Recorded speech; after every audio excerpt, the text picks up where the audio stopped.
வணக்கம் நண்பர்களே. இன்று அறிவியல் உலகையே அதிர்ச்சியடைய வைத்த ஒரு அசாதாரணமான கண்டுபிடிப்பை பற்றி பேசப்போகிறோம். சாத்தியமில்லாத சூழலில் கூட உயிர் வளர முடியும் என்பதை நிரூபித்த அதிசய உயிரினங்கள், கருப்பு கதிர்வீச்சு பூஞ்சைகள் போன்றவற்றை குறித்து பார்க்க போகின்றோம். இந்த அறிவியல் கண்டுபிடிப்புக்கும் ஒரு வரலாற்றிற்கும் சம்பந்தம் இருக்கின்றது. செர்னோபில் வெடிப்பு என்பதை குறித்து முதலில் பார்ப்போம். செர்னோபில் வெடிப்பு என்ற அணு உலை வெடிப்பை நாம் இந்த செய்தியில் மிக முக்கியமான ஒரு இடத்தில் பார்க்கவிருக்கின்றோம். வரலாற்று மிக பெரிய அணு விபத்தாக கருதக்கூடிய செர்னோபில் வெடிப்பு என்பது 1986 ஏப்ரல் 26 உக்ரைனில் உள்ள ரியாக்டர் நம்பர் 4 பரிசோதனைக்காக இயக்கப்பட்ட போது திடீர் கோளாறு ஏற்பட்டு வெடித்தது.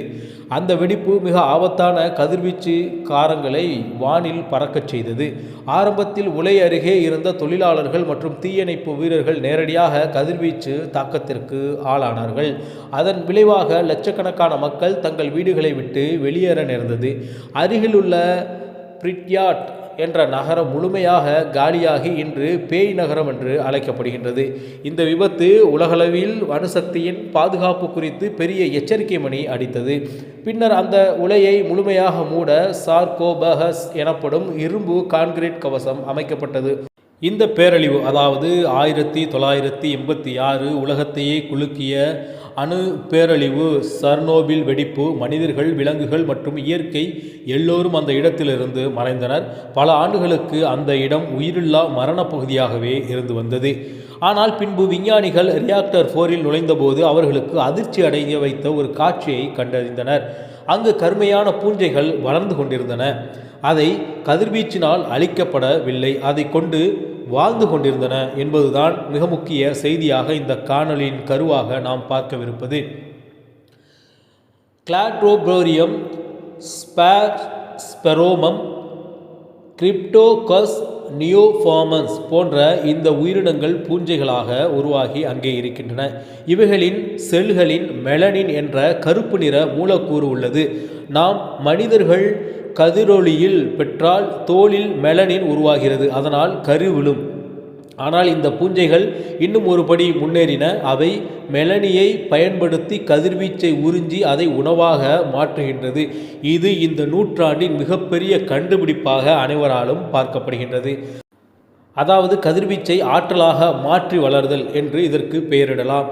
இது புதிய உயிரியல் புரட்சி. முன்பு உயிர்கள் கதிர்வீச்சால் சாவர்கள் என்று நினைத்தோம். இப்போது சில உயிரினங்கள் அதிலேயே வளர்கின்றன என்பது மிகப்பெரிய ஆச்சரியத்தையே ஆராய்ச்சியாளர்களுக்கு ஏற்படுத்தியிருக்கின்றது. இதை கண்டவுடன் நாசா அதில் மிகப்பெரிய ஆர்வம் காட்டியது. விண்வெளியில் சூரியனிடமிருந்து வரும் கதிர்வீச்சு விண்வெளி வீரர்களுக்கு மிக ஆபத்து. ஆகவே நாசா யோசித்து இந்த பூஞ்சைகளை தாமாகவே ரேடியேஷனல் செயல்டாக முடியும். பூஞ்சைகள் சுவரின் மீது பூசப்பட்டால் அவை கதிர்வீச்சை உறிஞ்சும், தானாகவே பெருகி தானாகவே சீரமைத்து நிரந்தர பாதுகாப்பு கவசமாக செயல்பட முடியும் என்ற கோணத்தில் ஆராய்ச்சிகள் நடைபெற்று வருகின்றன. மனிதர்கள் உருவாக்கும் ரோபோட் சிஸ்டம் பழுதாகலாம், ஆனால் இந்த பூஞ்சைகள் உயிருடன் வளரக்கூடிய, தாமாக சரிப்படுத்தக்கூடிய, குறைந்த செலவில் கிடைக்கும் இயற்கை கவசமாக பார்க்கப்படுகின்றது. நாம் பூமியில் கூட பல கதிர்வீச்சு மாசடைந்த இடங்கள் இருக்கின்றன. செர்னோபில், புகுசிமா அணு ஆய்வு கூடங்கள், அணு கழிவு கிடங்குகள். அங்கெல்லாம் இந்த பூஞ்சைகளை வைத்தால் அவை கதிர்வீச்சை உறிஞ்சி திரும்ப ஆற்றலாக மாற்றி மாசடைந்த இடத்தை சுத்தப்படுத்த உதவலாம். அதாவது ஒரு நாள் இந்த பூஞ்சைகள் அணு விபத்துக்கு பின் பூமியை சுத்தப்படுத்தும் நாயகனாக மாறக்கூடும் என்பது ஆராய்ச்சியாளர்களின் கருத்தாக இருக்கின்றது. இந்த கண்டுபிடிப்பு ஒரு பெரிய கேள்வி எழுப்புகின்றன. உயிர் என்பது என்ன? உயிரினங்களுக்கு எல்லைகள் உள்ளதா என்பது குறித்து தான் அந்த கேள்வி. வாழ்வதற்கு தேவையானது என்று நாம் கற்றது சூரிய ஒளி, நீர், ஆக்சிஜன், உணவு. ஆனால் இவை அந்த விதிகளை தாண்டி நமக்கு செல்கின்றன. அசாத்தியமான சூழல்களிலும் வாழ்க்கையை வழியை கண்டுபிடிக்கும் ஒரு சூழலை இந்த பூஞ்சைகள் அமைத்திருக்கின்றன. இது வெளிநாட்டு கேள்விகளில் கூட வாழ்க்கை இருப்பதற்கான சாத்தியத்தை அதிகரிக்கின்றது. அதுவும் நம் புரிதலை மாற்றும் வகையில் இருக்கின்றது.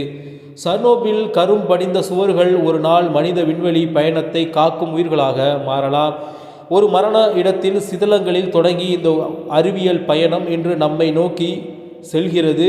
ஒரு உண்மையை சொல்கிறது: வாழ்க்கை எப்போதும் ஒரு வழியை கண்டுபிடித்து கொண்டே இருக்கும்.